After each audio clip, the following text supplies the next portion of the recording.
ภิวาติยาปัสสิสังอาภิธัมมัตตสังฆังตถาวุตตาภิธัมมัตถาจตุตาปรมัตตโตจิตตังเจตสิกังโลปังนิพพานามิติสัพพทาขอกราบนมัสการพระมหาเถระพระสังฆาธิการพระเถรานุเถระและขอสวัสดีท่านผู้ฟังและผู้ชมทุกท่านที่ติดตามในรายการพระไตรปิฎกลอยฟ้าในเนื้อหาของพระอภิธรรมนะครับครั้งนี้ก็เป็นครั้งที่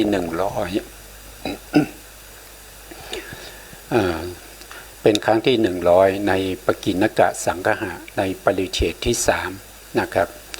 ซึ่งเราก็ยังพูดถึงในเรื่องของวัตถุอยู่นะครับวัตถุซึ่งเป็นหมวดธรรมหมวดสุดท้ายในปกิณกสังคหะในปกิณกสังคหะจะมีหมวดธรรมอยู่ทั้งหมดอยู่6หมวดด้วยกันนะครับใน6หมวดก็จะมี1ก็คือเรื่องของเวทนานะครับเวทนา2ก็คือเรื่องของเหตุนะครับ3ก็คือเรื่องของกิจนะเรื่องของกิจนะครับ4ก็เรื่องของทวาร5ก็เรื่องของอารมณ์แล้วก็อันที่6ที่กำลังศึกษาอยู่นี้ก็คือได้แก่วัตถุนะวัตถุสังคหะซึ่งครั้งที่แล้วเนี่ยผมก็ได้พูดถึงเหตุให้เกิดทวิปัญจวิญญาณจิต10นะครับก็พูดถึง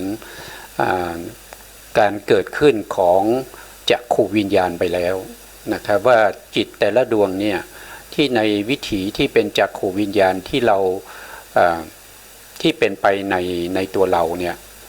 เกิดจากทวารไหนบ้างนะครับวันนี้เราก็จะมาต่อในเรื่องของโสตวิญญาณจิตนะครับซึ่งเป็นจิตที่เกิดขึ้นแล้วก็ไปได้ยินเสียงดูว่าเขาเกิดขึ้นมาเนี่ยเขาอาศัยวัตถุอะไรบ้างที่เกิดขึ้นนะครับไปดูในเอกสารต่อนะครับในเอกสารที่เราอันนี้ก็เป็นข้อที่2นะครับข้อที่1ได้พูดไปแล้วก็คืออุปปัตติเหตุให้เกิดจักขุวิญญาณนะครับตอนนี้เป็นโสตวิญญาณก็คือจิตที่รู้เสียงนะครับก็มีอยู่ด้วยกัน4ประการเหตุที่ทำให้เกิดการได้ยินเสียงนะครับก็มีอยู่4ประการด้วยกันข้อที่1ก็คือโสตประสาทนะครับครั้งก่อนๆนู้นนะที่เราเรียนมานะครับว่าโสตประสาทก็คือองค์ธรรมของจำได้ไหมครับองค์ธรรมของอะไรนะองค์ธรรมของวัตถุที่ชื่อว่าโสตวัตถุนะครับตัวองค์ธรรมเขาคือโสตประสาทนะครับคือหมายถึงว่าผู้ที่จะได้ยินจะต้องมีประสาทหูที่ดีนะครับประสาทหูที่ดีประสาทหูไม่เสื่อมนะครับประสาทหูไม่ตึงนะครับไม่ตึงไม่เสื่อมนะต้องมีประสาทหูที่ดีนะครับแล้วก็ต้องมีเสียงอยู่ในขณะนั้นนะถ้าเสียงนั้นยังไม่เกิดขึ้นหรือว่าเสียงนั้นดับไปแล้วเนี่ยก็ไม่สามารถจะได้ยินได้นะครับต้องมีเสียงด้วยในขณะนั้นเสียงนี้เราก็จะเรียกว่าเป็นสัทธารมณ์นะครับเป็นอารมณ์เป็นสัทธารมณ์ที่เราเรียนเรื่องของอารมณ์6มาแล้วนะสัทธารมณ์ก็คือเสียงต่างๆนะครับท่านบอกว่านะครับมีเสียงต่างๆมาปรากฏอยู่เฉพาะหน้านะครับอันนี้เป็นเหตุที่2นะเหตุที่3ก็คือวิวลากาสะนะครับก็คือมีช่องหูนะครับหูจะต้องมีช่องด้วยนะครับเสียงที่จะไปเข้าไปกระทบกับประสาทหูเนี่ยจะต้องมีรูหูนะครับรูหูจะต้องมีนะถ้าไม่มีรูหูก็ไม่ได้ยินเหมือนกันนะครับอันนี้ต้องมีช่องมีรูหูให้อากาศเข้าไปได้นะครับแล้วก็ข้อที่4ก็คือมนสิการนะมนสิการก็คือความตั้งใจในการที่จะฟังนะบางครั้งเนี่ยเราอยู่ในงานอะไรก็ตามสักอย่างนะครับงานในบริเวณที่มีคนเยอะๆนะครับในบริเวณที่มีคนเยอะๆเนี่ยก็จะมีเสียงต่างๆมากมายนะครับ คนนั้นก็พูดคนนี้ก็พูดเสียงดนตรีก็มีเสียงเพลงก็มีนะครับแต่เราสนทนากันระหว่างเพื่อนนะครับเราสามารถที่จะฟังเสียงของเพื่อนได้โดยไม่มีเสียงอื่นมาขัดหรือว่ามาทำให้การสนทนานั้นขาดหายไปนะครับอันนั้นก็คือตัวมนสิการเจตสิกที่สนใจอยู่กับผู้ที่เราสนทนาด้วยนะครับผู้ที่เราสนทนาด้วยนะครับทีนี้เราก็มาดูในเรื่องของวิถีจิตนะครับเรื่องของวิถีจิตอันนี้เป็นวิถีจิตนะครับดูแล้วมันจะเล็กไปหน่อยเดี๋ยวขอขยายนิดนึงนะครับอันนี้ก็เป็นวิถีจิตนะครับอันนี้นะครับจิตจะเริ่มต้นขึ้นวิถีทุกครั้งเนี่ยมันจะอยู่ในภวังคจิตนะครับภวังคจิตก็คือจิตที่รับอารมณ์ในภพเก่านะครับอันนี้คือภวังคจิตอย่างมนุษย์เราเนี่ยมีภวังคจิตที่เกิดกับพวกที่เป็นมนุษย์เนี่ยมีอยู่9ดวงด้วยกันนะครับก็มีอุเบกขาสันติรณะอเหตุกะกุศลวิบากดวงหนึ่งนะครับแล้วก็มีมหาวิบากอีก8ดวงรวมกันก็จะเป็น9ดวง9ดวงนี้จะทำหน้าที่รักษาภพชาติของเรานะครับก็คือในช่วงที่จิตไม่ขึ้นวิถีอย่างเช่นเวลาเรานอนหลับเนี่ยจิตที่เกิดขึ้นในช่วงที่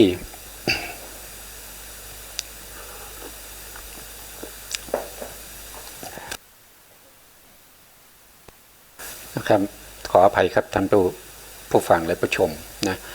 จิตในขณะที่เรากำลังหลับเนี่ยจิตเหล่านั้นจะเป็นภวังคจิตเกิดขึ้นแล้วก็ดับไปอยู่เรื่อยๆนะครับเกิดขึ้นแล้วก็ดับไปอยู่เรื่อยๆมีภวังค์ดวงเดียวที่เรารับมาตั้งแต่ปฏิสนธิจิตนะครับแล้วเราก็จะใช้ดวงนั้นไปจนตลอดชั่วชีวิตไปจนถึงจุติจิตก็คือจิตที่ทำหน้าที่เคลื่อนจากภพนี้ก็คือความตายนะมรณะนะครับเคลื่อนไปในภพอื่นนั่นก็เป็นจิตประเภทเดียวกันกับภวังคจิตนะครับทีนี้ภวังคจิตจะเกิดขึ้นทุกขั้นระหว่างทุกวิถีนะครับขั้นระหว่างทุกวิถีไม่ว่าจะเป็นวิถีทางมโนทวารหรือปัญจทวารก็ตามแล้วภวังคจิตนี้เขาอาศัยอะไรเกิดภวังคจิตเนี่ยเขาได้แก่อย่างที่ผมได้เรียนไปแล้วว่าภวังคจิตก็คืออุเบกขามนุษย์เรานะมนุษย์เราจริงๆมีอยู่19ดวงนะครับของมนุษย์เราเนี่ยก็จะมีอยู่9ดวงด้วยกันก็จะเป็นหนึ่งก็คือได้แก่อุเบกขาสันติรณะนะอยู่ตรงไหน นะครับอยู่ตรงไหนนะก็มาดูตรงนี้ในแผนภูมิเนี่ยจะชัดเจนนะครับดวงนี้นะครับก็คือดวงที่1ที่เกิดในเมืองมนุษย์นะครับเกิดเป็นอะไรเกิดเป็นมนุษย์ที่ไม่สมบูรณ์คือเป็นหรือว่าจะเป็นประเภทที่ปัญญาอ่อนหรือว่าจะเป็นประเภทที่ตาบอดหูหนวกนะครับเกิดด้วยจิตดวงนี้จิตดวงนี้ทำหน้าที่ปฏิสนธิแล้วก็ทำหน้าที่ภวังค์ทำหน้าที่ครั้งสุดท้ายในภพนี้ก็เป็นจุติก็คือจิตดวงนี้เป็นอเหตุกะกุศลวิบากเขาเป็นกุศลนะเกิดมาเป็นมนุษย์แต่เป็นมนุษย์ที่ไม่สมบูรณ์นะเกิดด้วยจิตดวงนี้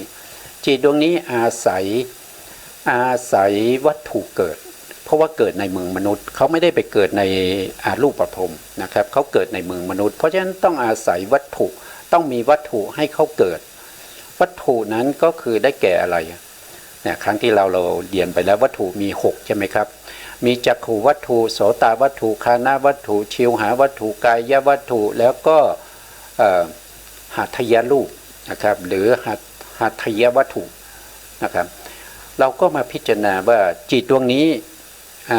นี้ภวังคจิตที่เกิดขึ้นกับเราในช่วงขั้นระหว่างวิถีแล้วในขณะที่เราหลับนะครับเราหลับไปนะครับจิตดวงนี้เกิดจากจักขุวัตถุใช่ไหมนะครับจักขุวัตถุเราก็มาดูจักขุวัตถุมาดูนะครับจักขุวัตถุเนี่ยก็จะอยู่ตรงนี้นะครับจักขุวัตถุนี่เป็นที่อาศัยเกิดของจักขุวิญญาณแต่นี่เขาเป็นอะไรเป็นภวังคจิต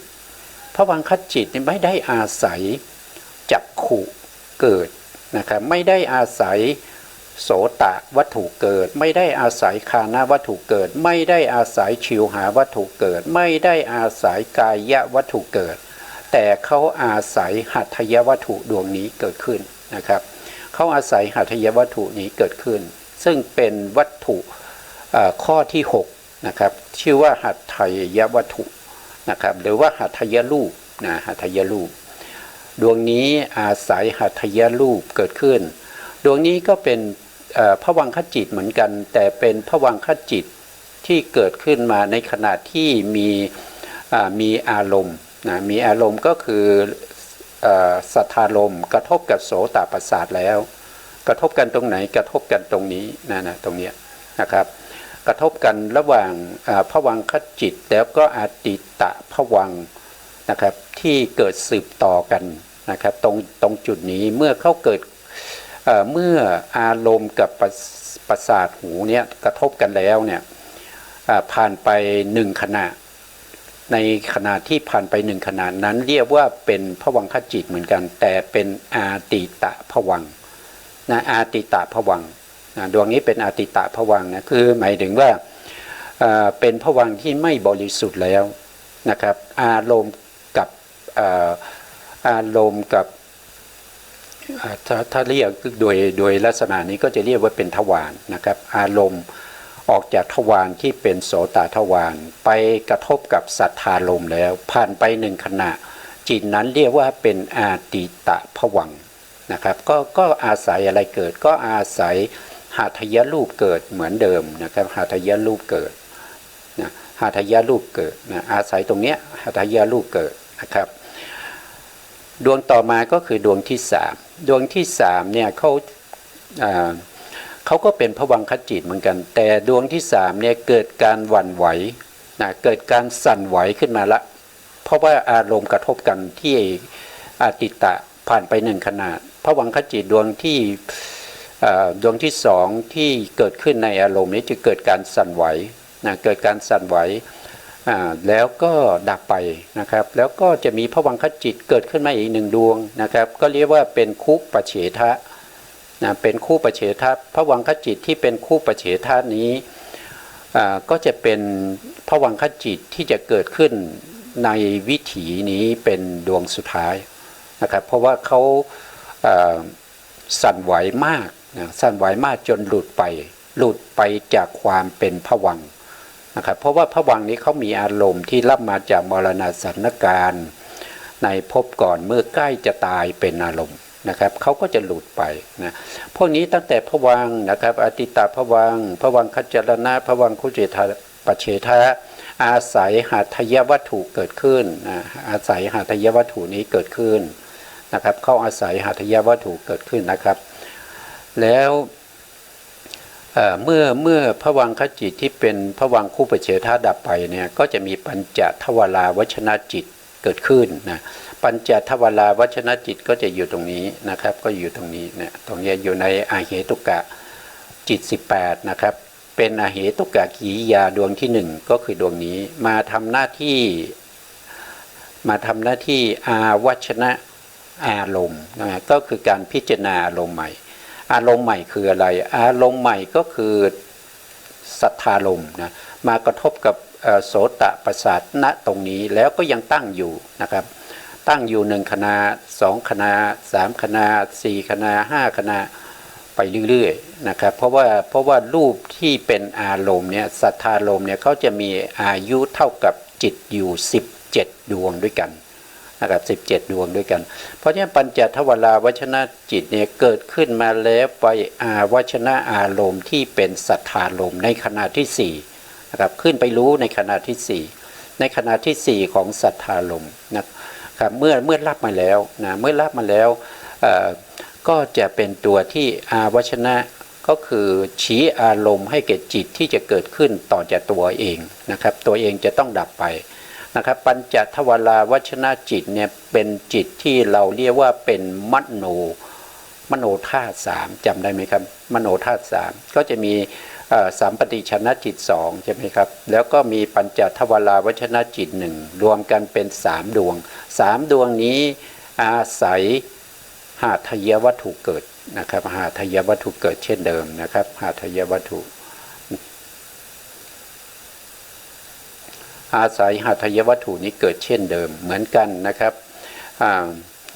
แล้วก็ต่อจากนั้นก็จะจิตดวงนี้ก็จะเกิดขึ้นจิตดวงนี้สามารถจะเป็นได้ทั้งจักขุหรือว่าบางครั้งก็เป็นโสตะอย่างเช่นเราอธิบายโสตะเนี่ยตรงนี้ก็จะต้องเป็นโสตะวิญญาณนะครับพอดีวิถีนี้เป็นวิถีโดยรวมๆนะครับก็เริ่มต้นจากจักขุก็เลยยังไม่ได้แก้วิถีนะครับตรงนี้ต้องเป็นโสตวิญญาณนะครับเกิดขึ้นมาทำหน้าที่รับอารมณ์ที่เป็นสัทธารมณ์ก็คือเสียงโสตวิญญาณรับเสียงตรงนี้เขารับด้วยการประจักษ์แจ้งเสียงยังมีอยู่เสียงยังตั้งอยู่เสียงยังเป็นปัจจุบันนะครับเพราะฉะนั้นโสตวิญญาณที่เกิดขึ้นไปรับเนี่ยรับอารมณ์ที่ประจักษ์แจ้งกับตัวเองนะครับโสตวิญญาณรับเสียงมานะครับแล้วส่งต่อไปให้สันติแล้วนะโทษทีตอนนี้ยังไม่ได้บอกเลยนะตรงนี้คือจะโสตวิญญาณนะครับโสตวิญญาณเนี่ยอาศัยอะไรเกิดนะครับก็อาศัยโสตวัตถุเกิดก็คือตรงนี้นะครับโสตวัตถุนี้เกิดนะครับโสตวิญญาณนะครับตรงนี้นะพอดีตรงนี้ผมไม่ได้แก้ไขนะครับเป็นจักขุอยู่เลยนะก็นึกว่าเป็นโสตกันแล้วกันนะครับมันวิถีเหมือนกันนะครับตรงนี้เป็นโสตวิญญาณอาศัยโสตวัตถุเกิดขึ้นนะครับเราก็ได้วัตถุมาเท่าไหร่แล้ว2วัตถุก็คือหาทายวัตถุกับจักขุวัตถุนะครับได้มา2วัตถุก็โทษทีโสตวัตถุนะก็ไม่ใช่จักขุวัตถุเพราะเรากำลังพูดถึงเรื่องของการได้ยินอยู่นะแล้วสัมปติช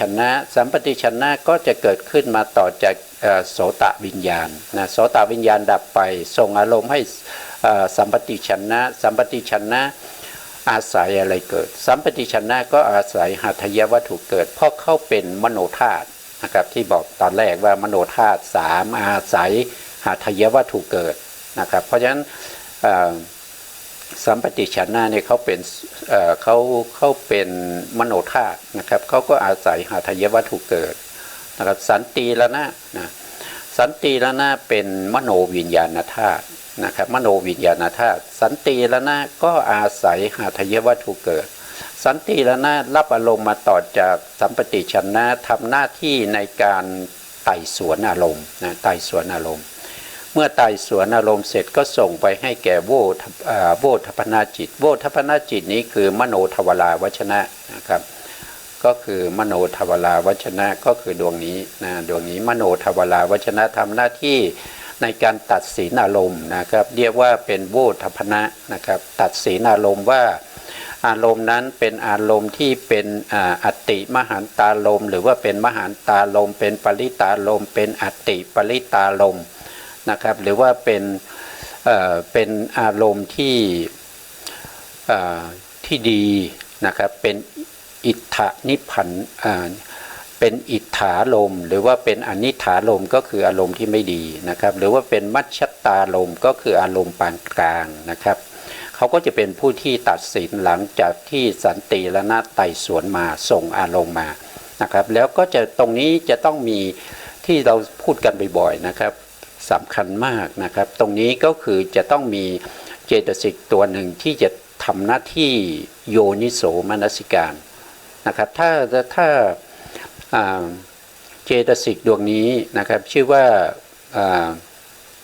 มนสิการเจตสิกเนี่ยถ้าไม่ทำหน้าที่โยนิโสมนสิการนะชาวนะที่เกิดขึ้นตรงนี้ก็จะเป็นอกุศลนะก็จะเป็นอกุศลไปนะครับแต่ถ้าเขามีโยนิโสมนสิการมาตั้งแต่ตรงนี้นะครับตรงนี้ก็จะเป็นกุศลนะชาวนะก็จะเป็นกุศลเกิดขึ้น7ขณะนะครับเกิดขึ้น7ขณะนะเกิดขึ้น7ขณะก็คือชาวนะดวงที่1เกิดขึ้นแล้วก็ดับไปนะครับชาวนะดวงที่2ก็เกิดขึ้นแล้วก็ดับไปเรื่อยๆจนถึงชาวนะดวงที่7เกิดขึ้นแล้วก็ดับไปนะครับชาวนะพวกนี้เวลาเกิดขึ้นต้องเป็นดวงเดียวกันนะครับจะเปลี่ยนกันไม่ได้นะสมมติว่าถ้าเป็นกุศลนะครับดวงที่1ดวงนี้เป็นมหากุศลมหากุศลอยู่ตรงนี้ดวงที่1ที่ชื่อว่าโสมนัสสสากตัง โสมนัสสะสังคตังญาณสัมปยุตตังอสังขาริกังเกิดขึ้นตรงนี้แล้วก็ดับไปนะครับดวงที่สองก็ต้องเป็นดวงเดิมนี่หมายความว่าเขามีสภาพเหมือนกันหมดกับดวงที่ดับไปนะมีสภาวธรรมมีเจตสิกประกอบมีการรับอารมณ์เป็นอะไรทั้งหมดเนี่ยจะต้องเหมือนกันเหมือนดวงแรกเลยนะครับจะเอาจิตดวงที่สองดวงนี้มาเกิดไม่ได้นะหรือว่าจะเอาดวงนี้มาเกิดไม่ได้นะครับดวงที่8จะมาเกิดแทนดวงที่1ไม่ได้ในวิถีเดียวกันเนี่ยชวนะจะต้องเป็นดวงเดียวกันหมดเกิดซ้ำๆกันอยู่ถึง7ขณะนะเกิดซ้ำๆกันอยู่ถึง7ขณะนะครับเขาอาศัยวัตถุอะไรเกิดขึ้นนะครับพวกนี้เป็นจิตที่เป็นมโนวิญญาณธาตุนะพวกนี้เป็นมโนวิญญาณธาตุมโนวิญญาณธาตุนี่ก็อาศัยหัตถยวัตถุเกิดนะครับอาศัยหัตถยวัตถุเกิดแล้วก็ต่อมาเมื่อชวนะที่เกิดขึ้นดับไปแล้วถึง7ขณะนะครับตัทธารมณะก็จะเกิดต่อ2ขณะตัทธารมณะที่เกิดขึ้น2ขณะนั้นเนื่องจากว่าอารมณ์ที่เป็นสัทธารมณ์มีกำลังแรงมากนะครับเขาเรียกว่าเป็นอัตติมหันตารมณ์นะครับเป็นอารมณ์ที่แรงมากจึงทำให้มีตัทธารมณะขึ้นมา2ขณะเพื่อจะรับอารมณ์ต่อจากชวนะเพราะว่าอารมณ์มันยังไม่หมดมันยังไม่หมดชวนะดวงที่7เนี่ยอยู่ในขนาดที่15ของอารมณ์ที่เป็นสัทธารมณ์ยังตั้งอยู่แล้วก็จะตั้งต่อไปอีก2ขณะเพราะฉะนั้นการตั้งต่อไปอีก2ขณะนี้ก็จะต้องมีจิตที่เกิดขึ้นมารับจิตที่เกิดขึ้นมารับตรงนี้ก็เป็นตัทธารมณะนะครับตัทธารมณะก็จะมีอยู่ทั้งหมด11ดวงด้วยกันนะที่จะเกิดในเมืองมนุษย์นะครับมีอยู่11ดวงนะครับ11ดวงนั้นได้แก่อะไรนะครับก็มาดูตรงนี้นะ11ดวงนั้นก็คือได้แก่ตรงนี้สันติละนะจิต3นะครับเนี่ยอุเบกขาสันติละนะจิต2แล้วก็สมนัสสันติละนะจิต1เป็น3นะครับแล้วก็มหาวิปากจิตอีก8รวมกันก็จะเป็น11ดวงใดดวงหนึ่งเกิดขึ้นมาตรงนี้แล้วก็รับอารมณ์รับอารมณ์ที่เป็นสัทธารมณ์รับพอรับอารมณ์ที่เป็นสัทธารมณ์นะครับเกิดขึ้นแล้วก็ดับไปดวงที่2ก็เกิดขึ้นก็เหมือนกันนะครับตรงนี้จะต้องเป็นจิตประเภทเดียวกันเหมือนกันเลยนะแต่ไม่ใช่ดวงเดียวกันนะครับเพราะว่าดวงนี้ดับไปแล้วดวงนี้ถึงจะเกิดได้แต่มันจะเป็นลักษณะเหมือนกันนะครับทุกอย่างนะครับสภาวะธรรมเหมือนกันหมดนะครับคุณสมบัติเหมือนกันหมดนะครับเกิดขึ้นต่อกันอย่างนี้2ขณะแล้วก็ตัทธารมณะจิตพวกนี้ก็คืออะไรก็คือมโนวิญญาณธาตุนั่นเองนะมโนวิญญาณธาตุอาศัยอะไรเกิดก็อาศัยหัตถยวัตถุเกิดแล้วหลังจากนั้นก็ลงจากวิถีเข้าสู่ภวังคจิตภวังคจิตก็จะทำหน้าที่ต่อไปอีกสืบต่อไปเรื่อยๆนะครับภวังคจิตเนี่ยอาจจะมีมากก็ได้นะอาจจะมีบางท่านถ้ามีภวังคจิตมาขั้นระหว่างวิถีมากเนี่ย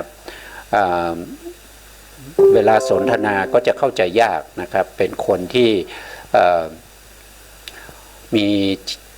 ลงสู่ภวังค์บ่อยจิตที่ขึ้นวิถีไม่ค่อยมีนะครับก็คือบุคคลที่ไม่ค่อยจะกระฉับกระเฉงพูดง่ายๆนะอย่างผู้ที่มีภวังคจิตขั้นน้อยที่สุดเนี่ยก็คือพระสัมมาสัมพุทธเจ้ามีภวังคจิตขั้นระหว่างวิถีไม่เกินคือ2 ถึง 3ขณะเท่านั้นเองนะครับ2 ถึง 3ขณะวิถีใหม่ก็จะเกิดแล้วแต่ว่าถ้าเป็นปุถุชนอย่างพวกเราเนี่ยนะครับก็จะมีภวังคจิตเนี่ยมาขั้นระหว่างวิถีเนี่ยบางท่านอาจจะมีเป็นแสนดวงนะครับบางท่านอาจจะมีหลายหมื่นนะเพราะว่าลัดนิ้วมือหนึ่งเนี่ยจิตเกิดดับไปตั้งแสนโกฏนะครับโกฏหนึ่งก็10 ล้านนะครับลัดนิ้วมือหนึ่งก็ยังไม่ถึงยังไม่ถึงวินาทีนะครับท่านว่าอย่างนั้นนะ1 วินาทีในคนที่ดีดนิ้วมือได้เร็วที่สุดเนี่ยเขาสามารถดีดได้ถึง10ขณะนะครับอันนี้เป็นการพิสูจน์มานะเพ ราะฉะนั้นเฉลี่ยแล้วก็จะดิดนิ้วมือได้อยู่ที่4 ครั้งต่อวินาทีนะท่านได้นะเพราะฉะนั้นนี่เราก็จะเห็นว่า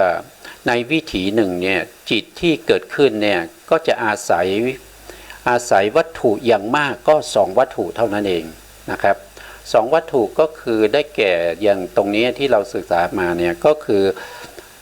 อาศัยโสตวิญญาณอาศัยโสตวัตถุเกิดขึ้นนะครับและจิตในวิถีเหล่านั้นอาศัยหัตถยวัตถุเกิดขึ้นอาศัยหัตถยวัตถุเกิดขึ้นเพราะฉะนั้นถ้าเราดูตรงนี้ถ้าบางท่านอาจจะรู้แล้วนะครับอาจจะรู้แล้วไม่ต้องบอกก็ได้นะครับว่าบางท่านอาจจะรู้แล้วนะว่าอย่างเช่นถ้าเราพูดถึงจักขุวิญญาณวิถีซึ่งเป็นการเห็นใช่ไหมครับในวิถีที่เป็นจักขุวิญญาณวิถีเนี่ยเขาก็อาศัยวัตถุอยู่แค่2วัตถุเหมือนกันนะครับก็อาศัยจักขุวัตถุ1ใช่ไหมครับแล้วก็อาศัยหัตถยวัตถุอีก1นะก็อาศัยวัตถุอยู่แค่2วัตถุนะครับถ้าบุคคลถ้าเรามาดูวิถีที่เป็นคานะวิญญาณวิถีเนี่ยเราก็จะเห็นว่าเขาอาศัยในวิถีเนี่ยจะอาศัยวัตถุอยู่แค่2วัตถุเท่านั้นก็คือคานะวัตถุนะครับก็คือประสาทจมูกนะประสาทจมูกแล้วก็อาศัยหัตถยวัตถุนะครับวิถีหนึ่งเนี่ยทางปัญจทวารเนี่ยเขาอาศัยวัตถุอยู่แค่2วัตถุนะครับ2วัตถุนะก็ขึ้นอยู่กับว่าวิถีนั้นเป็นวิถีที่เกิดทางตาใช่ไหมนะถ้าเกิดทางตาก็อาศัยจักขุวัตถุกับหัตถยวัตถุนะครับจักขุวิญญาณอาศัย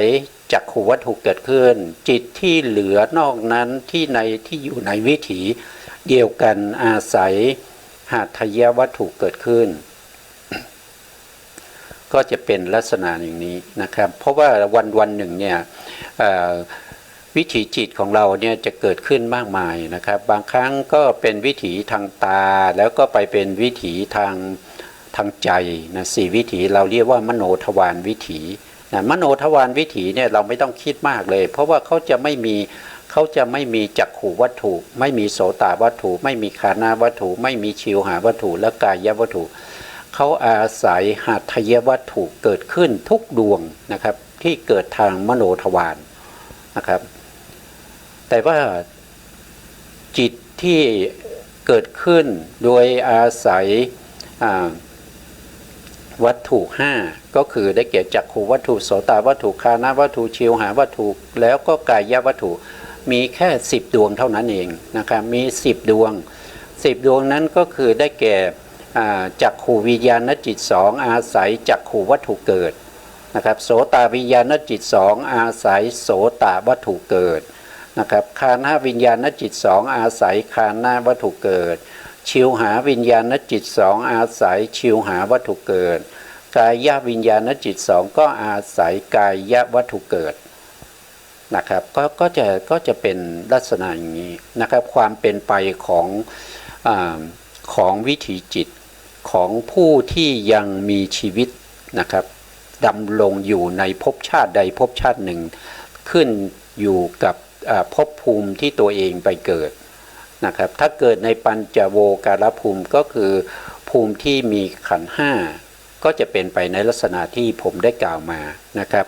แต่ถ้าไปเกิดในภูมิที่เรียกว่าเป็นจตุโวการภูมิก็คือภูมิที่มีขันธ์4นะครับไม่มีรูปขันธ์เพราะฉะนั้นเวลาที่จิตที่ไปเกิดกับบุคคลที่เกิดอยู่ในอารูปภูมิเพราะว่าอารูปภูมิก็มีจิตที่เกิดดับเรื่อยๆบุคคลที่อยู่ในนั้นจะต้องมีจิตเกิดขึ้นแล้วก็ดับไปเกิดขึ้นแล้วก็ดับไปสืบต่อกันไปเรื่อยๆอย่างเงี้ยนะครับจิตที่เกิดแก่บุคคลที่อยู่ในอารูปภูมิไม่ว่าจะเป็นอากาสานัญจายตนะพรหมนะครับเขาเป็นพรหมนะเขาเป็นพรหมนะแล้วก็วิญญาณนัญจายตนะพรหมนะครับแล้วอากินจัญญายตนะพรหมหรือว่าเนวสัญญานาสัญญายตนะพรหมจิตของเขาเกิดขึ้นแล้วก็ดับไปเกิดขึ้นแล้วก็ดับไปเนี่ยเขาไม่ได้อาศัยวัตถุใดๆเกิดขึ้นเลยเขาไม่มีวัตถุอะไรเลยนะครับในอารูปภูมิเพราะฉะนั้น จิตที่เกิดแก่บุคคลที่เป็นพรหมที่เป็นอรูปพรหมเนี่ยไม่ได้อาศัยวัตถุใดๆเกิดขึ้นนะก็จะเป็นลักษณะอย่างนี้นะเข้าใจนะครับนะถ้าว่าโดยปัญจโวการภูมิเนี่ยก็จะมีอยู่ทั้งหมดอยู่26ภูมินะ26ภูมินะครับก็จะมีพวกที่เป็นอบายภูมิ4นะพวกนี้ก็มีขันธ์5นะพวกนี้ก็จะมีทั้งตาหูจมูกนะครับตาหูจมูกลิ้นกายแล้วก็ใจเพราะฉะนั้นพวกนี้ก็จะครบทั้งทวารทั้ง6นะเกิดแก่บุคคลเหล่านี้แล้วก็มาสู่จากอบาย4มาสู่มนุษย์1แล้วก็เทวดาอีก6ชั้นเทวดาอีก6ชั้นก็คือได้แก่ตั้งแต่จาตุมมหาราชิกานะแล้วก็ตาวติงสานะครับยามานะครับดุสิตานะครับนีมานอลดีนะครับแล้วก็ปาลามินมิตวัสวัตตีนะครับก็จะมีอยู่ทั้งหมด7ภูมิด้วยกันรวมทั้งมนุษย์ก็อาศัยวัตถุทั้ง6เนี่ยที่เป็นไปในชีวิตประจำวันนะครับแต่ถ้าไปเกิดเป็นพรหมครั้งที่แล้วได้พูดถึงบุคคลที่ไปเกิดเป็นพรหมนะครับไม่ใช่เทวดาอย่างเช่นพรหมที่เป็น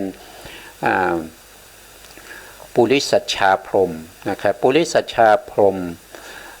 ก็คือเกิดอยู่ในปฐมฌานนะครับเป็นพรหมชั้นแรกนะครับเป็นพรหมในระดับของพรหมเนี่ยเป็นพรหมที่ต่ำที่สุดนะครับอยู่ติดกับภพภูมิที่เป็นเทวดาที่เป็นปาลมินมิตวัสวัตตีภูมินะครับเป็นภูมิที่ติดต่อกันนะครับมีปริสัชชาพรหมเนี่ยจะอยู่ข้างบนนะเดี๋ยวผม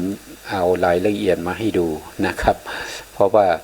ไม่เห็นรายละเอียดไม่เห็นแผนภูมิมันก็จะพูดยากอยู่นะครับเพราะว่าเราต้องมีการจินตนาการนะครับถ้ามีแผนภูมิเนี่ยเราก็จินตนาการได้ง่ายไม่ยากนะครับเนี่ยนะครับได้แผนภูมิแล้วเดี๋ยวขยายนิดหนึ่งนะขยายนิดหนึ่งเนี่ยนะครับก็คือที่ผมกำลังอธิบายอยู่ในเรื่องของขันธ์นะครับในเรื่องของขันธ์5นะครับขันธ์5ก็คือมีตั้งแต่อบาย4นะอบาย4ก็มีนับจากตรงนี้ก็เป็นสัตว์นรกนะครับแล้วก็เป็นเปรตนะครับแล้วก็เป็นอสุรกายแล้วก็เป็นเดรัจฉานหรือว่าติรัญฉานนะครับแล้วก็มนุษย์อยู่ตรงนี้มนุษย์แล้วก็มีเทวดาอีก6ชั้นตรงนี้เนี่ยตั้งแต่จาตุมมหาราชิกาภูมิตาวติงสาภูมิยามาภูมิดุสิตาภูมินิมานนรตีภูมิปรมินมิตวัสวัตตีภูมินะครับพวกนี้ก็มีขันธ์5นะครับปริสัชชาก็อยู่ชั้นนี้นะครับชั้นนี้คือปฐมฌานภูมิปฐมฌานภูมิเนี่ยมีอยู่3ระดับนะครับระดับที่1เนี่ยก็คือตรงนี้ปริสัชชานะปริสัชชาก็จะอยู่ใกล้กับปรมินมิตวัสวัตตีนะครับก็อยู่สูงขึ้นไปนะครับแล้วก็มีพรหมที่ชื่อว่าปุโรหิตามหาพรหมนะแล้วก็ในชั้นต่อไปก็จะมีปริตาภานะครับอัปปมานาภาอภัสรานะครับเรียกว่าทุติยฌานคือชั้นก็คือพรหมที่อยู่ในชั้นที่2นะครับต่อไปก็จะเป็นปริตะสุภาอัปปมาณสุภาแล้วก็สุภากินหาอันนี้ก็จะอยู่ในชั้นระดับที่3ขึ้นไปเรียกว่าตัตติยฌานภูมินะต่อไปก็จะเป็นชั้นที่4นะครับเรียกว่าจตุทัชฌานภูมินะก็จะมีอยู่ทั้งหมด7ภูมิด้วยกันนะครับก็จะมีเวหพลานะครับเวหพลาอสัญญสตานะครับแล้วก็อวิหาอัตตปาสุทัสสาสุทัสสีอากนิฐานะครับก็เรียกว่าเป็นจตุทัชฌานภูมินะครับทั้งหมดเนี่ยรวมกันแล้วก็จะมีอยู่ทั้งหมด27ภูมินะครับ27ภูมิแต่ถ้าเราเอาเฉพาะภูมิที่มีขันธ์5นะครับเรียกว่าปัญจโวการภูมิก็ต้องตัดอสัญญสัตตภูมิออกไปนะครับต้องตัดภูมินี้ออกไปเพราะภูมินี้เป็นภูมิที่ไม่มีขันธ์5มีขันธ์เดียวนะเขามีขันธ์เดียวก็คือรูปขันธ์ เขามีเฉพาะรูปขันธ์ขันธ์เดียวเรียกว่าเอกโวกาลภูมิเอกโวกาลภูมินะครับมีอยู่ขันธ์เดียวนะครับไม่มีสัญญาขันธ์ไม่มีเวทนาขันธ์สัญญาขันธ์สังขารขันธ์และวิญญาณขันธ์เขาไม่มีนะเขาไม่มีเรียกว่าอสัญญาสัตตภูมิอสัญญาก็คือสัญญานี่คือไม่มีสัญญาไม่มีความรู้สึกหมายถึงอย่างนั้นนะครับแล้วสัตตาก็คือเป็นสัตว์โดยสภาวะเขาเป็นสิ่งมีชีวิตนะครับแต่เขาไม่มีนามธรรมมีแต่รูปธรรมอย่างเดียวนะครับก็ตัดออกนะครับพวกนี้ก็จะมีวัตถุนะครับก็จะมีวัตถุที่แตกต่างกันนะครับแตกต่างกันนั่นหมายถึงว่าพวกที่เป็นพรหมนะครับตั้งแต่ปฐมฌานขึ้นไปจนถึงจัตุยฌานภูมิเนี่ยเขาจะมีวัตถุไม่ครบทั้ง6นะครับไม่ครบทั้ง6เขามีวัตถุอยู่แค่3วัตถุเท่านั้นเอง3วัตถุที่เขามีก็คือจักขุวัตถุนะครับครั้งที่แล้วได้พูดไปหรือเปล่าไม่รู้นะครับว่าเขาทำไมต้องมีจักขุวัตถุนะครับก็เขาจะเอาไว้ดูนะครับเอาไว้ดูบุคคลที่มีคุณธรรมนะเช่นพระสัมมาสัมพุทธเจ้าเมื่ออุบัติขึ้นมาเขาก็จะได้เห็นบุคคลซึ่งเป็นมหาบุรุษนะซึ่งเป็นบุคคลที่มีบุคคลเดียวนะครับเป็นบุคคลเดียวที่ไม่มีใครเปรียบเทียบเปรียบปานได้นะครับไม่ว่าจะเป็นเรื่องของรูปกายนะครับไม่ว่าจะเป็นศีลคุณสมาธิคุณปัญญาคุณนะครับวิมุตตินะวิมุตติคุณอะไรพวกนี้นะครับมีอยู่บุคคลเดียวที่ไม่สามารถจะมีใครเปรียบปานได้เพราะฉะนั้นผมต้องการเห็นพระสัมมาสัมพุทธเจ้าเพราะฉะนั้นผมจึงต้องมีตาอยู่นะครับต้องมีตาอยู่เพราะฉะนั้นก็จำเป็นจะต้องมีจักขุวัตถุเป็นที่อาศัยเกิดของจักขุวิญญาณเพื่อจะไปเห็นนะเพื่อจะไปเห็นสิ่งที่ดีๆนะครับ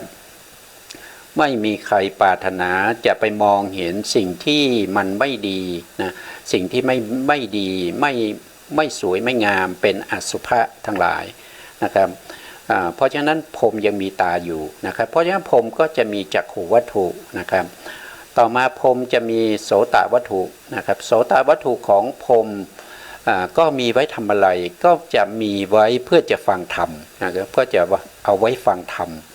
นะครับฟังพระพุทธองค์แสดงธรรมนะครับเมื่อพระพุทธองค์แสดงธรรมก็จะทำให้เขาเนี่ยเกิดการดวงตาเห็นธรรมนะครับบางท่านก็จะได้ตรัสรู้นะครับได้สิ้นอาสวะนะครับพ้นไปจากการเวียนว่ายตายเกิดนะครับก็ต้องอาศัยโสตวัตถุนะครับเพื่อจะไปฟังสัทธารมณ์นะครับก็คือเสียงนะครับเสียงนั้นเป็นอะไรเสียงนั้นเป็นเสียงที่ดีก็คือเสียงที่มีสมุฏฐานมาจากสัจธรรมคุณธรรมทั้งหลายนะครับที่แสดงออกมาตามสภาวะของความเป็นจริงนะครับอันนี้เป็นเรื่องสำคัญนะครับเพราะว่าเป็นเรื่องของอย่างพูดง่ายๆถ้าพูดไปท่านผู้ฟังอาจจะเข้าใจยากนะครับก็เอางี้แล้วกันนะครับบุคคลที่เกิดมานี่แสวงหาอะไรแสวงหาทุกข์หรือว่าหาสุขนะทุกคนเกิดมาก็แสวงหาความสุขนะไม่มีใครที่จะแสวงหาความทุกข์ใช่ไหมครับแล้วก็ความสุขที่เป็นบรมสุขเนี่ยมันมีมากหรือมีน้อยที่สุขที่สุดเนี่ยมันมีมากไหมมันไม่มีมากนะยอดของความสุขมันมีอยู่อย่างเดียวนะอะไรล่ะยอดของความสุขยอดของความสุขนั่นก็คือพระนิพพานไงครับมีอยู่อย่างเดียวนะครับความสุขที่เป็นยอดจริงๆเป็นสันติลักขณังนะครับเป็นสภาวะที่เป็นสังคตธรรมนะครับไม่เกี่ยวข้องกับสังคตธรรมนะมีอยู่อย่างเดียวนะครับก็คือพระนิพพานบุคคลที่สอนให้เราได้เห็นพระนิพพานได้มีบุคคลเดียวนะครับนั่นคือพระสัมมาสัมพุทธเจ้าแต่ถ้าเราเกิดมาแล้วเราไม่มีหูของเราเสียไปหรือว่าโสตวัตถุของเราชำรุดนะครับ ไม่ได้ยินพระธรรมเลยพระพุทธเจ้าก็อุบัติมาแล้วนะพระพุทธเจ้าก็ยังทรงพระชนอยู่นะครับพระองค์ก็แสดงธรรมทุก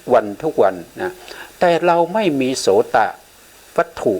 เป็นที่อาศัยเกิดของโสตวิญญาณเพื่อจะไปฟังธรรมเราไม่มีเราจะได้ความสุขที่เป็นบรมสุขได้อย่างไร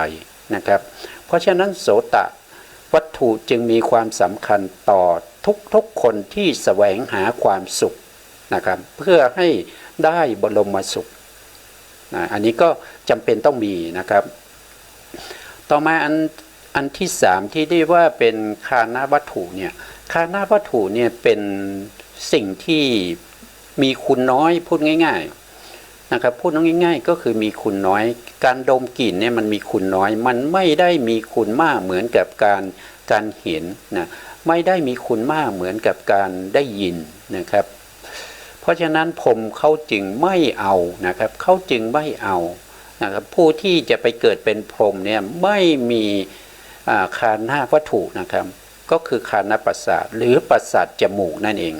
นะครับประสาทจมูกเอาไว้ทำอะไรก็เอาไว้ดมกลิ่นนะครับเมื่อการดมกลิ่นนั้นไม่ช่วยให้เราได้ความสุขที่แท้จริงนะครับไม่ช่วยให้เราได้ความสุขที่เป็นบรมสุขแล้วผมเขาจะเอาไว้ทำไมนะครับเขาก็จึงไม่มีคานะวัตถุนะครับไม่มีคานะวัตถุนะแล้วต่อมาชิวหาวัตถุก็เช่นเดียวกันนะครับชิวหาวัตถุก็คือประสาทลิ้นนะโดยรับรสนะครับประสาทลิ้นรับรสเนี่ยมีคุณน้อยนะครับมีคุณน้อยเหมือนกันกับคานะวัตถุเลยนะครับเพราะฉะนั้นผมจึงไม่เอานะผมจึงไม่เอาเพราะผมก็ไม่ได้ทานอาหารอยู่แล้วนะผมอยู่ด้วยกรรมนะครับด้วยกรรมที่ท่านทำเรื่องของฌานมานะครับเรื่องของฌานนะเพราะฉะนั้นเขาอยู่ด้วยกรรมที่เป็นปฐมฌานอย่างเงี้ยนะครับที่เขาได้มาตั้งแต่ในภพก่อนนะครับปฐมฌานทุติยฌานตติยฌานจตุตถฌานพวกนี้เป็นกรรมที่ทำให้เขาไปเกิดอยู่ในภพภูมินั้นแล้วก็หล่อเลี้ยงเขาให้อยู่ครบอายุนั้นนะครับแล้วพรหมยังอาศัยปิติเป็นผัสสะหารด้วยนั่นก็เป็นพวกที่เป็นพรหมนะครับเพราะฉะนั้นพรหมเนี่ยจะไม่มีชิวหาวัตถุแล้วพรหมก็ไม่มีกายวัตถุนะครับกายวัตถุนี้เป็นสิ่งที่มีคุณน้อยนะครับมีคุณน้อยไม่ทำให้พวกพรหมเนี่ยได้เข้าถึงในบรมสุขนะครับเพราะฉะนั้นพรหมจึงไม่มีกายวัตถุนะเพราะฉะนั้นพรหมเนี่ยจะไม่มีวัตถุสามนะครับก็คือคานะวัตถุนะครับชิวหาวัตถุแล้วก็กายวัตถุพรหมจะมีอยู่3วัตถุนั่นก็คือจักขุวัตถุเอาไว้ดูนะครับโสตวัตถุก็เอาไว้ฟังเสียงนะคำว่าเอาไว้ดูและฟังเสียงนี้ให้พวกเราเข้าใจนะครับว่าไม่ใช่จักขุวัตถุนี่ฟังเสียงไม่ได้นะก็คือหมายถึงว่าเป็นที่อาศัยเกิดของจักขุวิญญาณแล้วก็จักขุวิญญาณอาศัยจักขุวัตถุเกิดแล้วก็ไปเห็นรูปอย่างนี้นะครับคือการเวลาพูดเนี่ยก็พูดไปตามสำนวนนะครับแต่ว่าเราก็ฟังแล้วก็ให้คิดตามนะครับเพราะฉะนั้นเขามีจักขุวัตถุเพื่อจะดูรูปของพระสัมมาสัมพุทธเจ้านะครับแล้วก็โสตวัตถุเพื่อจะฟังธรรมนะครับเพื่อฟังธรรมจากพระสัมมาสัมพุทธเจ้านะครับแล้วก็มีหทัยวัตถุนะครับหทัยวัตถุก็มีอยู่3วัตถุพวกที่เป็นพรหมส่วนพวกที่เป็นเทวดานะตั้งแต่ตรงนี้ลงมานะครับลงมาข้างล่างเนี่ยนะเทวดา6มนุษย์1แล้วอบาย4จะมีครบเลยนะครับมีครบเลย6วัตถุนะครับเพราะว่าเป็นภพภูมิที่เราเรียกว่าเป็นกามภูมิ11นะครับก็ยังอาศัยกามอยู่อาศัยความสุขในกามอยู่นะครับอาศัยการเห็นรูปสวยๆนะผู้ชายก็เห็นรูปผู้หญิงนะสวยๆอย่างเงี้ยก็ชอบใจอยู่นะครับผู้หญิงก็เห็นรูปผู้ชายก็ชอบใจอยู่เนี่ยมันจึงเรียกว่ามันเป็นกามนะมันจึงเป็นกามนะครับได้ยินเสียงผู้หญิงก็โอ้ชอบใจนะผู้ชายผู้หญิงได้ยินเสียงผู้ชายก็ชอบใจอย่างเงี้ยนะ นะครับบางทีได้กลิ่นนะครับก็จำได้เป็นกลิ่นหญิงกลิ่นผู้ชายอย่างเงี้ยเรื่องรสนี่ก็ต้องก็เป็นรสใครรสมันนะครับเรื่องกายสัมผัสก็เหมือนกันนะครับก็ทำนองเดียวกันนะอยู่ในกามภูมิหมดนะถ้าเป็นรูปภูมิเนี่ยรูปภูมิ16ชั้นเนี่ยนะครับเว้นไป1นะเว้นอสันเพราะอสันไม่มีนามธรรมนะครับก็เหลือ15นะครับ15นี้ก็มีวัตถุอยู่แค่3วัตถุนะก็มีจักขุวัตถุโสตวัตถุแล้วก็หัตถยวัตถุนะครับอันนี้ก็เป็นที่มาของเรื่องของการอุบัติขึ้นของทวิปัญจวิญญาณจิต10การอุบัติขึ้นของจักขูวิญญาณโสตวิญญาณคานาวิญญาณชิวหาวิญญาณแล้วก็กายวิญญาณนะครับเพราะฉะนั้นตรงนี้ก็พูดคร่าวๆก็แล้วกันนะครับตรงนี้ก็คือ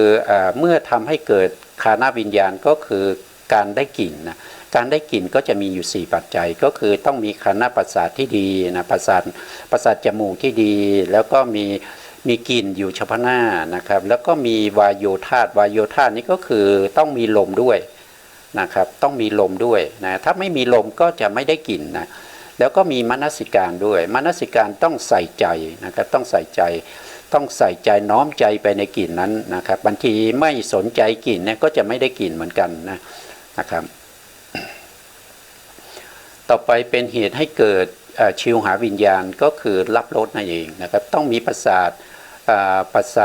ชิวหาประสาทก็คือประสาทลิ้นที่ดีมีรสปรากฏอยู่เฉพาะหน้านะครับแล้วก็มีอาโปด้วยอาโปก็คือต้องมีน้ำด้วยนะก็คือน้ำลายนั่นเองนะถ้าไม่มีน้ำลายเนี่ยก็จะไม่สามารถรับรสได้นะครับบางครั้งต้องใส่ใจด้วยมีมนสิการต้องใส่ใจในรสนั้นด้วยนะครับน้อมใจไปในรสนั้นด้วยถ้าเราไม่น้อมใจไปมันก็จะไม่รู้สึกว่าเป็นรสกินเข้าไปอย่างนั้นแหละนะครับอย่างพระอรหันต์นะท่านเวลาท่านฉันเนี่ยท่านก็จะไม่ได้ใส่สนใจในรสนะครับแต่เวลาฉันไปเพื่อให้กายนี้ตั้งอยู่ได้นะครับเพื่อจะอยู่เพื่อรออะไรก็รอปารินิพพานนะครับท่านอยู่ด้วยการรอปารินิพพานอย่างเดียวเท่านั้นนะครับท่านไม่ได้อยู่ด้วยการที่จะดิ้มรสที่อร่อยนะครับไม่ได้คอยดมกลิ่นที่ดีอะไรพวกนี้ท่านไม่ได้อยู่อย่างนั้นนะครับต่อไปก็คือกายวิญญาณนะครับกายวิญญาณก็ต้องมีประสาทกายที่ดีนะครับแล้วก็มีโพธพารมณ์โพธพารมณ์นี้ก็จะมีอยู่3อย่างนะครับก็จะมีเย็นร้อนนะเย็นร้อนนี้เกี่ยวกับธาตุไฟนะครับก็จะเป็นเตโชโพธพารมณ์นะแล้วก็มีอ่อนแข็งนะครับหรือว่าแข็งอ่อนอันนี้ก็เป็นปัทวีโพธพารมณ์ย่อนตึงนะย่อนตึงเมื่อกระทบแล้วรู้สึกย่อนรู้สึกตึง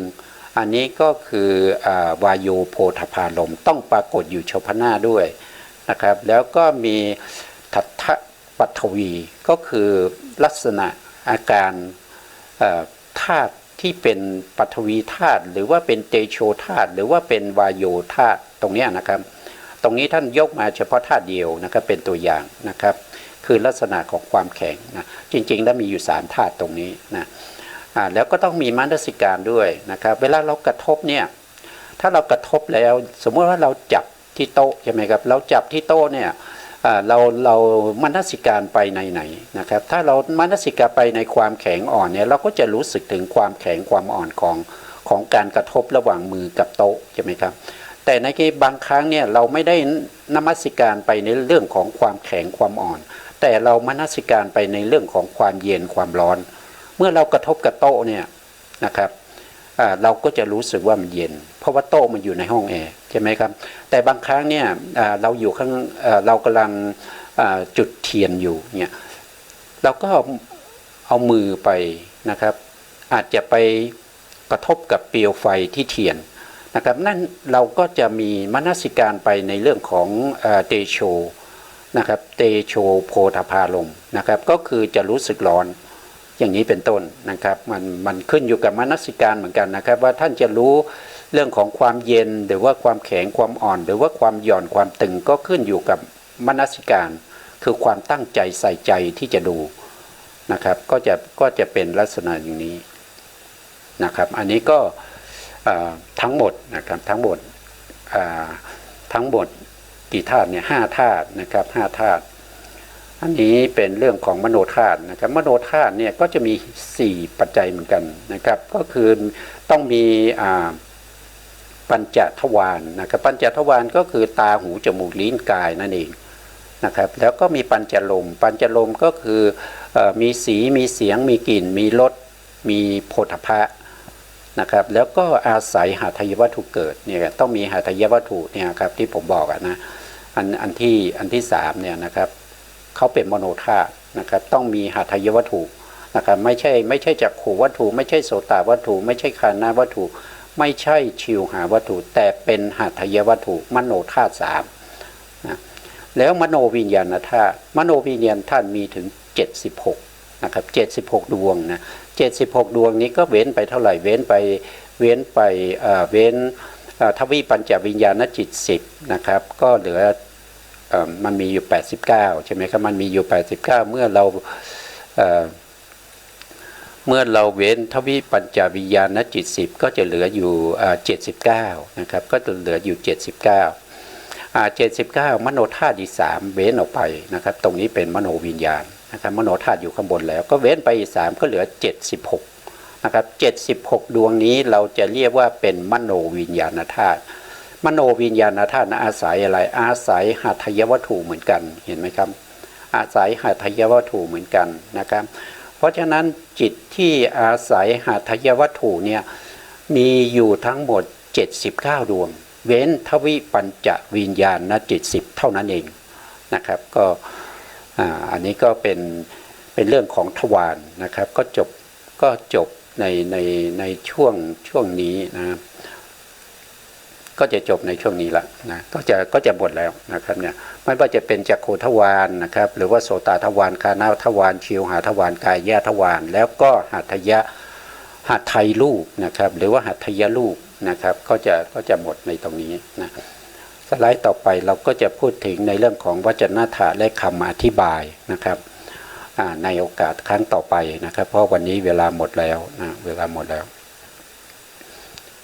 นะเพราะว่าการศึกษาพระอภิธรรมก็เป็นการศึกษาสภาวะของความเป็นจริงที่มีอยู่ในร่างกายของเรานะครับไม่ได้ไปศึกษาในเรื่องอื่นๆนะครับไม่ได้ไปศึกษาเรื่องของสิ่งอื่นที่มันจะทำให้เราไม่ทราบความเป็นจริงนะครับแต่ที่มีบัญญัติอยู่ก็เป็นเพียงแต่เป็นตัวที่สื่อให้เข้าไปสู่สภาวะของความเป็นจริงในสภาวะธรรมที่มีอยู่ในร่างกายของเราเท่านั้นเองนะครับเอาละครับวันนี้เวลาหมดครับสุดท้ายนี้ขอกราบขอบพระคุณพระครูสมุทรวิศวัตรวรกิจโจผู้อำนวยการสถานีวิทยุเพื่อการศึกษาพระพุทธศาสนาและวัฒนธรรมนะขึ้น FM 104.5 เมกะเฮิรตซ์วัดไฟหินจังหวัดเชียงใหม่แล้วก็ขอกราบขอบพระคุณพระครูปริยัติยานุศาสตร์แล้วก็ขอบคุณท่านผู้ฟังและผู้ชมที่ติดตามในรายการพระไตรปิฎกลอยฟ้าในเนื้อหาของพระอภิธรรมครับพบกันใหม่ในโอกาสต่อไปครับสวัสดีครับ